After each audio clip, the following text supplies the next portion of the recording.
You're watching the Agribusiness Report with Parker Phillips, part of the WHIG TV live morning show. This segment is sponsored by the Nashville and Rocky Mount offices of Farm Bureau Insurance.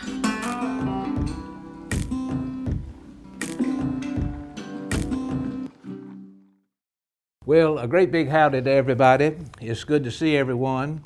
This is a special edition of the Agribusiness Report, and I have with me a guest and a good friend from Cary, North Carolina, Michelle Grainger. And Michelle is with the North Carolina Sweet Potato Commission.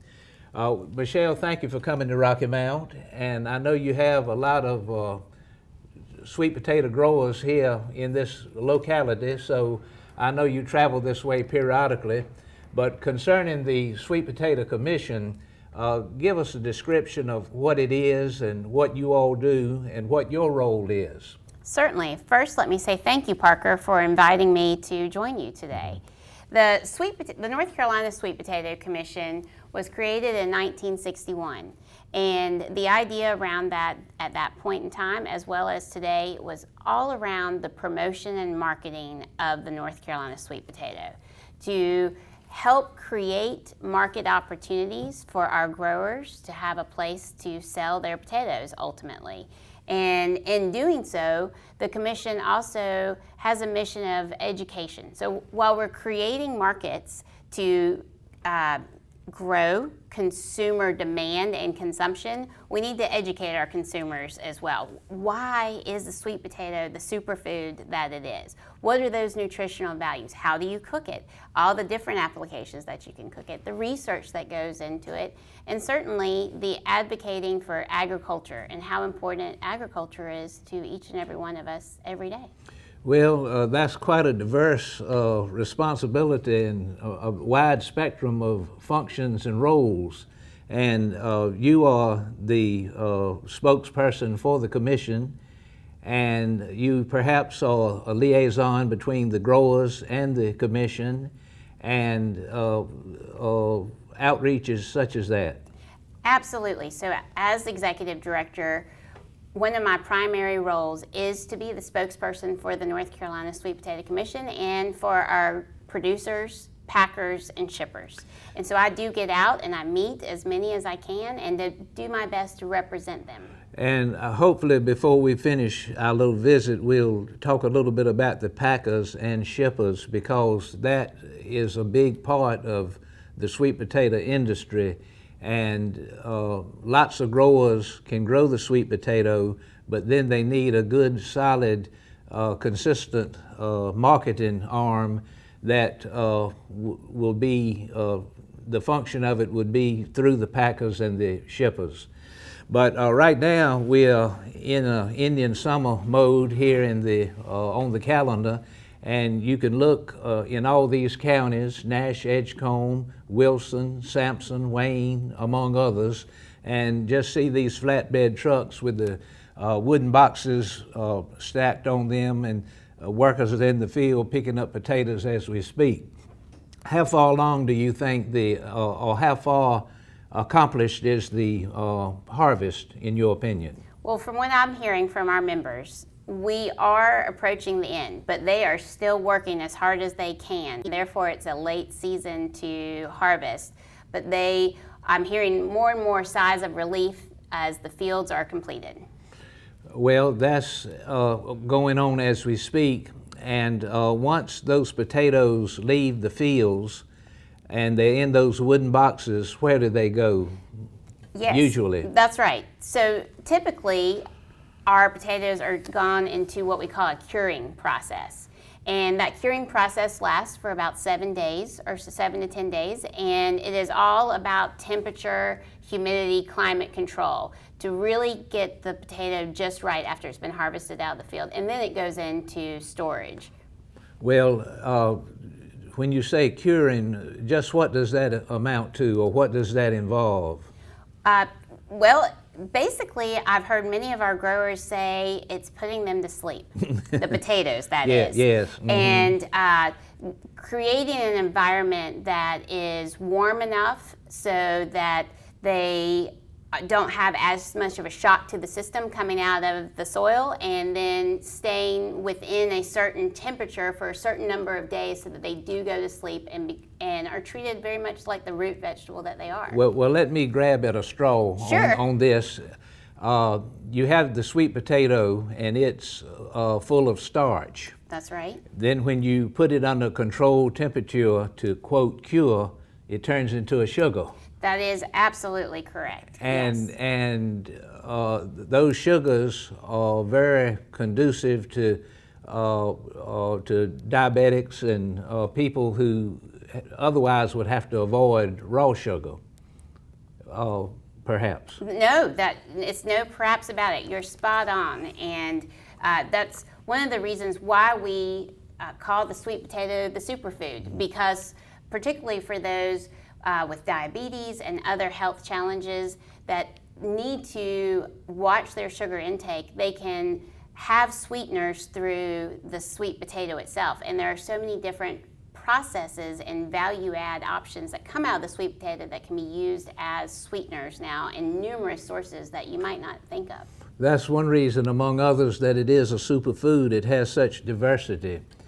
As we speak once more, with these potatoes coming out of the field and going to the storage bins and the warehouses and whatever, what would the average yield be, perhaps? So the average yield is about 400 bushels per acre. Mm-hmm. And a bushel is approximately 50 pounds. And so we say the average pound out of an acre is around 20,000 pounds. Well, I don't keep up with it as precise as what you have described, but I've heard from some growers myself in visiting that they have far exceeded the 400 bushels in some fields and some farms. So the yield, I think, is going to be pretty good overall. So this season, as with the rest of 2020 has been very tenuous in certain regions, and it really has depended on the geographic location of where your particular farm is as to what your yields are looking to be like. So I think in the end it will balance out, but you're correct. There are some growers who have seen much higher than what I just said. What plant group is the sweet potato? What does it originate from? The morning glory plant. So that's a weed. Yes, it is. But for a layperson's interpretation, the sweet potato is a vegetable. It certainly is. And if it came from the morning glory, I've seen and know of many housewives who have taken a sprout and put it in a glass of water and put it on the windowsill, and it would grow a sweet potato plant. And so that's an old custom that's a lot of people growing up can think back on from home and their parents and so forth. People talk and are fairly familiar with Irish potatoes. Is the Irish potato and the sweet potato kin, or are they, what is the difference perhaps? Well, I think probably one of the biggest differences is we do not use the word tuber with a sweet potato. And a tuber is often utilized when talking about the Irish potato. Mm-hmm. Instead, we refer to the North Carolina sweet potato, or any sweet potato for that matter, as a root vegetable. Mm-hmm. And to me, that is one of the largest differences in it, with the exception of going beyond all the nutritional value, of course. Well, I may be bordering on getting too technical, but you hear the term yam and you hear the term sweet potato. Are they one and the same, perhaps? They are not, unless you're from the South. And then they're the exact same, but truly, scientifically, they are two different vegetables, commodities. Well, do we grow yams in eastern North Carolina? Eastern North Carolina, or North Carolina in general, does not grow yams. Where are they grown? Generally, it's in Africa, Jamaica, I see. The far more warmer climates. Well, that's very intriguing. Now, agronomically speaking, the growth cycle of a sweet potato would be what, perhaps? So a Covington sweet potato, Which is a variety. which is a a variety, popular variety. and it is North Carolina's #1 variety. Mm-hmm. That variety takes anywhere from 90 to 120 days once it has been put into the ground. Well, that's what I'm leading up to. What do you put in the ground? Okay, certainly. So you take what we call slips. Not a seed. They're not a seed. No, they have they are cuttings, if you will. Yes, and another term is slips. And they get transplanted into the fields. Well, that would be just like transplanting tobacco. You got it. Yes. Mm-hmm. Yes. And it's transplanted into the field, and then you have the 90 to 120 days of growth period for the Covington. Now, other varieties differ in how long they need to be in the field, but under ideal conditions, temperature, moisture, pH, etc., you're looking at 90 to 120 days. Well, regarding that, most of our sweet potato growers also grow other crops. And considering that, there's a time or a window of planting that is popular with the sweet potato planting. And about when would that be? From what month to what month, so to speak? Certainly. In perfect conditions, our growers really are targeting that week before Memorial Day to get them into the ground, the slips transplanted into the ground. And then again, under perfect conditions, they're targeting after Labor Day for harvest. Now, that rotation can be staggered a bit, but you're really traditionally looking at late May, early June for the planting. Again, from talking to growers, that's where I'm getting my information, and it's very general speaking. They plant within that window you described, and then some of the larger growers will exceed on into the week after the 4th of July or middle of July for what they call seed potatoes. Correct. Where the last ones they planted would not have the opportunity to develop fully, and they would harvest them at the end of the harvest. They wouldn't be as big, but that's what they would use to grow the slips the following year. That is absolutely correct. And so that's something I have kind of picked up on. Now, there is no allotment on sweet potatoes, and so your average farmer has to have a market, so to speak.